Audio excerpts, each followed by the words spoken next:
Nalaya crawled across the dunes, her lips cracked, her arms trembling, every breath a cry swallowed by the scorching wind. Her white robe, once a symbol of purity and promise, was now torn and stained with blood and sand. She had been left to die, cast out from the palace on false charges of betrayal, tossed into the desert like discarded waste.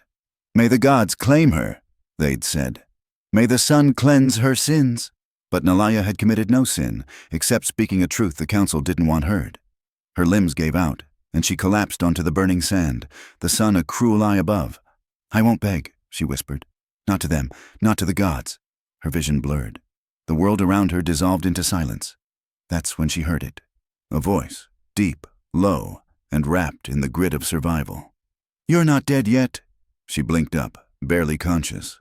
A shadow loomed above her, tall, broad, wrapped in dark leather and faded linen.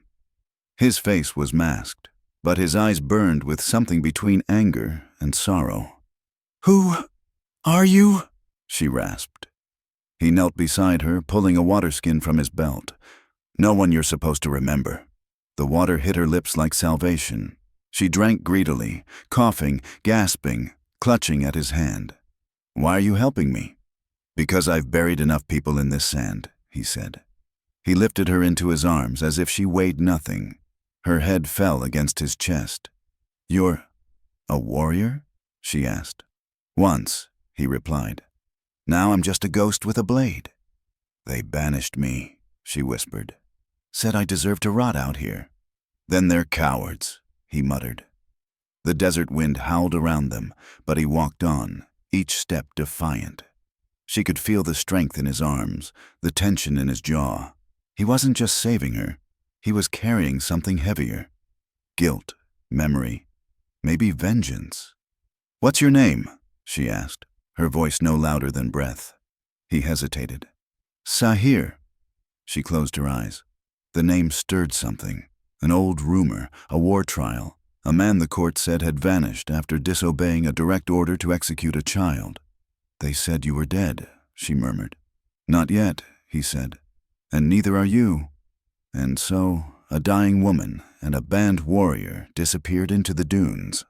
Two souls the world tried to erase, now walking back toward the fire with nothing but scars and unfinished stories between them. Sahir didn't speak as he carried her, his boots pressing deep into the dune's edge, every step a silent act of rebellion. The sun blistered overhead, unforgiving and high, but he moved with purpose, as if he'd walked this path 1,000 times before, each time leaving something buried behind. Nalaya's head rested against his chest, her breath shallow, her body limp from heat and betrayal. "Why are you doing this?" she murmured, barely audible. "You don't even know me." "I know what it means to be thrown away," Sahir replied, his voice like stone rubbing on stone. "I know what it means to be called poison by the very people you bled for." Nalaya closed her eyes, tears stinging despite the dryness. "They said I tried to poison the high priest, that I wanted to bring down the court." "Did you?" he asked. "No," she whispered. "I caught him. He was smuggling royal gold into the southern provinces. I brought proof to the council. And the next day, I woke up in chains." Sahir nodded once. No surprise, no shock, just understanding. "Truth doesn't survive in gold halls," he said. "It drowns in it." They stopped at a jagged outcrop of rock, a rare break in the sand, just enough shade to shield her. Sahir gently set her down, pulled out a pouch of herbs, and began mixing them into water. "Do you know how to heal?" Nalaya asked. "I know how to keep someone alive," he said, handing her the drink. "That's not the same as healing." She drank, wincing at the bitter taste, but already feeling a sliver of life return to her limbs. She studied him, his calloused hands, his old blade, the inked scar on his forearm, the mark of the disgraced. "Why were you banned?" she asked. "I refused to kill a child the pharaoh ordered dead," he said flatly. "She was 5. I carried her out of the palace and into the desert. I don't know if she lived, but the court made sure I didn't." Nalaya looked away, her chest tightening. "They punish honor like it's treason." "Because to them it is." Sahir said. He looked out across the endless dunes. We're not safe yet. They'll send scouts by sunset. If your death was a lie, they'll want to make it real. Then we keep moving, she asked. He nodded. You walk now. She struggled to her feet, legs shaking. He caught her elbow. I'll walk beside you, he said. But you don't crawl anymore, not for them. By twilight, their footprints carved a trail across the dunes, long and defiant, as if daring the gods to erase them. Nalaya walked with grit in her teeth and fire in her limbs, the pain of her exile sharpening into something harder, resolve.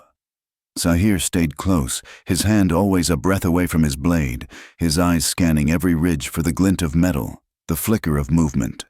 They'll come from the east, he murmured. They always do. How do you know? She asked, breathless. Because I was sent to hunt men like us, he said. Once. They reached a dry riverbed at the base of a cliff, where Sahir led her beneath a crag of jagged stone. We rest here. The wind will cover our scent, and the vultures circle elsewhere tonight. Nalaya slumped against the rock, her legs burning. Do they always send vultures before soldiers? Sometimes they are the same, Sahir said. She studied him again in the low firelight, his face half-shadowed, his eyes never still. You're not just a warrior, are you? She asked. You were something more. He didn't answer right away. Then, I was once part of the Pharaoh's elite guard, the first ring. We were taught to protect the bloodline, no matter the cost. And what did it cost you? Everything, he said. They branded me a traitor because I chose mercy, and mercy has no place in the palace. Nalaya leaned closer, the heat between them no longer just from the fire. Then maybe the palace deserves to fall. Sahir's eyes met hers. Say that in the wrong room, and you'll hang. They already buried me once, she said, and now I walk. A silence stretched between them, hot, charged. She didn't look away. Neither did he. Why didn't you leave Egypt? She asked. You could have vanished into the Redlands. Because I still have unfinished business with the men who banished me, he said. I've watched the stars from every direction, and they always pull me back here. Maybe it's vengeance. Maybe it's something else. Maybe it's fate, she whispered. You found me. Sahir looked at her then, not as a burden, not as a royal cast-off, but as something rare. No, he said softly. You found me. A rustle, a sound in the sand. Sahir was on his feet, blade drawn. Nalaya grabbed a stone. Their enemies were close now, closer than breath. And the desert, once silent, had chosen sides. Sahir crouched low, his blade glinting in the moonlight, muscles coiled like a panther ready to strike. Nalaya held her breath, crouched behind him with a rock in her hand, heart pounding like a drum against her ribs. The sand shifted again, soft, deliberate. Not wind, not animal. Men. How many? She whispered. 3, maybe 4, Sahir murmured. They don't want to be seen, which means they're not here to arrest you. They're here to bury us. Nalaya's blood went cold. Scouts? Worse, assassins. A faint whistle sliced through the air. Sahir moved like a shadow, knocking her flat, the blade arcing upward. A dart meant for her neck thudded into the rock instead. Run west, he said, rising to his full height. Now! I won't leave you. I've survived worse. Sahir... Go! She ran. Not away, but wide, to flank. He'd taught her that. The sand exploded as the first attacker lunged from behind a boulder, curved dagger gleaming. Sahir turned just in time, parrying the blade with a clang, kicking his opponent hard in the chest. Another came from the left, sand-wrapped and silent. Sahir rolled, sliced upward, felt the warm spray of blood before the body collapsed. Nalaya crept behind a third attacker just as he raised a spear at Sahir's back. She swung her stone with every ounce of rage she'd buried since exile, striking the man's temple. He dropped with a grunt. Sahir turned, chest heaving, sweat dripping from his jaw. You didn't run. Neither did you, she said, panting. Guess we're cursed. A final figure emerged, calm, cloaked in black, a blade in each hand. "You're Sahir," the assassin said. "I thought you were taller." "You'll think I'm taller when you're face down in the sand," Sahir growled. The man lunged. Sahir blocked, spun, countered, their blades clashing like thunder. Nalaya grabbed the fallen spear, eyes locked on the fight. Blood splattered. The assassin slashed Sahir's arm. He staggered. Nalaya didn't hesitate. She drove the spear forward just as the man raised his blade again. It pierced his side, and he collapsed, gurgling curses. Sahir leaned against a rock, breath ragged. "You fight dirty," he muttered. "I learned from a band warrior," she replied. They stood surrounded by bodies, the desert silent once more. Nalaya met his eyes. "We'll never outrun them, will we?" "No," Sahir said. "But if we fight like this again, we might just outlive them." By morning, the bodies were gone, swallowed by the desert as if they had never lived. Nalaya sat beneath a weather-worn rock ledge, wrapping Sahir's wounded arm with strips of her robe. Blood soaked the linen, but his jaw remained clenched, eyes fixed on the horizon. "You should rest," she said. "You lost too much." "Not enough to stop," he replied. "They'll send more, and next time they won't miss." She tied the last knot gently. "Why don't they just kill me in the open? Why send shadows?" "Because you were royal," Sahir muttered. "And because cowards never show their face when they strike." She leaned back against the rock, the wind blowing hot sand through her hair. "Do you ever wonder how we got here? Not just you and me, but this place, this kingdom that devours its own?" "I stopped wondering," he said. "Wonder leads to grief. Now I just move." "But I can't," she said. "I can't let it end like this. I know things about the council, the high priest, what they're doing with the southern gold, the assassinations they've buried beneath scrolls. If we can reach the Red Temple archives, there's proof. If we can get it to the people, you'll be hunted forever," Sahir cut in. "I already am." He didn't answer. The wind howled louder now, as if the desert itself wanted to join the conversation. Nalaya turned to him. "You once defied the pharaoh for a child. What if that same child now had the power to expose the throne?" He looked at her then. Hard. "You remember that story? You left a mark on the wall of the orphan's tomb. A soldier's crest scratched over a crown. I used to trace it with my fingers when I was hiding there." Sahir's heart lurched. "That was you?" She nodded. "You saved me before. You just didn't know it." His hand reached out, rested on hers. "Then I won't fail you this time. Then take me to the Red Temple," she said. "Let's show them what they tried to bury." Sahir stood, wincing as the wound throbbed. "We'll need speed, stealth, and luck." "I already have you," Nalaya said. "The rest is a bonus." As they gathered their gear and stepped into the shifting dunes once more, the desert whispered behind them, as if even the sands remembered every exile, every betrayal, every buried truth. And now they were walking straight toward it, with nothing but blood, scars, and purpose. The Red Temple loomed on the horizon like a bleeding wound in the sand, its crimson-stained limestone glowing under the afternoon sun. It had once been a sanctuary of knowledge, a sacred archive untouched by war or power games. But in recent years, the council had declared it unreliable, dangerous, and then sealed it to the public. Nalaya and Sahir approached it on foot, cloaked in dust and silence, each step a prayer against the watchful eyes that might still guard it. "No guards," Sahir muttered. "Too quiet. They fear what's inside," Nalaya said. "Not who might come for it." They reached the outer gate, cracked, rusted, and bound with a cursed charm long faded. Sahir pressed his palm against it, and with a groan, the stone opened. Inside, the air was thick with dust and memory. Scrolls lined the walls like bones in a crypt. "We need the trial records," Nalaya whispered.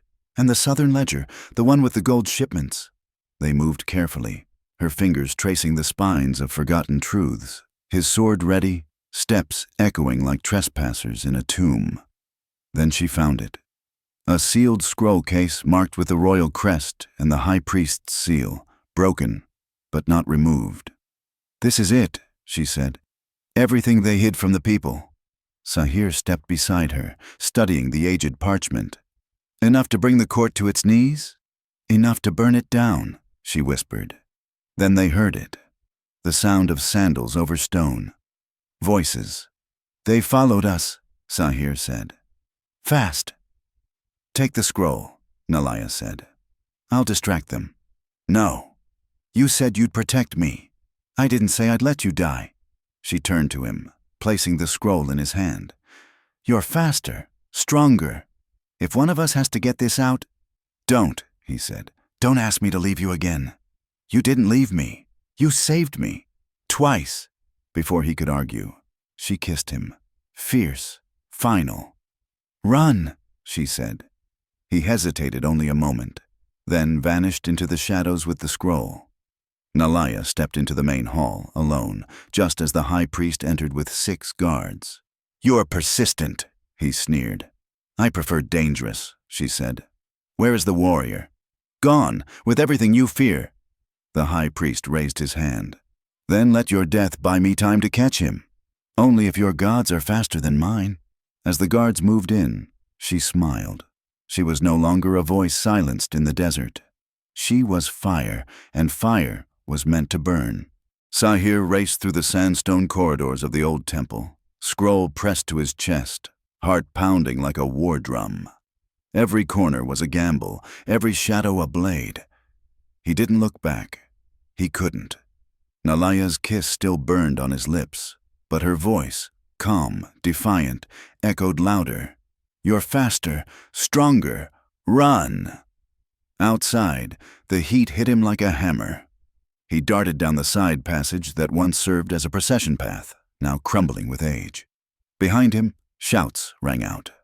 Footsteps. They had found her, and he wasn't there, but she had made her choice. Now he had to make it matter.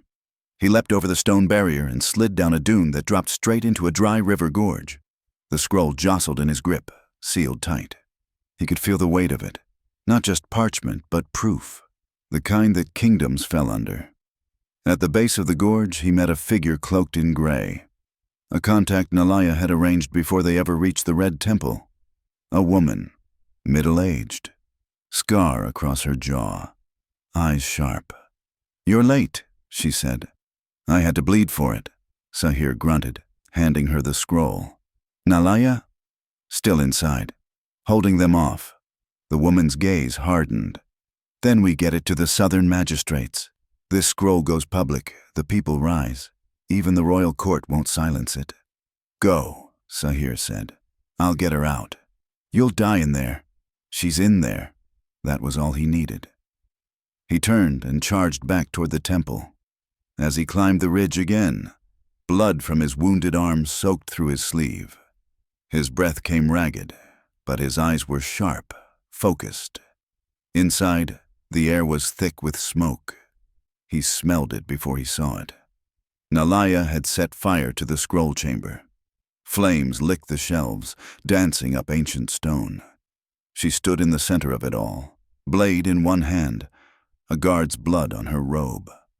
3 more circled her. She was cornered, panting, but unbroken. Move! Sahir growled as he crashed into the fray. 1 guard turned. Too late. Sahir's blade carved through flesh. Another swung, but Nalaya ducked and stabbed upward. Fast, precise. 2 down. The last ran. Coward. They stood together in the smoke, surrounded by fire and blood. You came back, she whispered. I said I wouldn't leave you again. The scroll? Gone. Safe. The people will know. She exhaled, a sob laced with relief. Then we burn the rest. And they did, hand in hand. Truth already in flight, they let the lies turn to ash.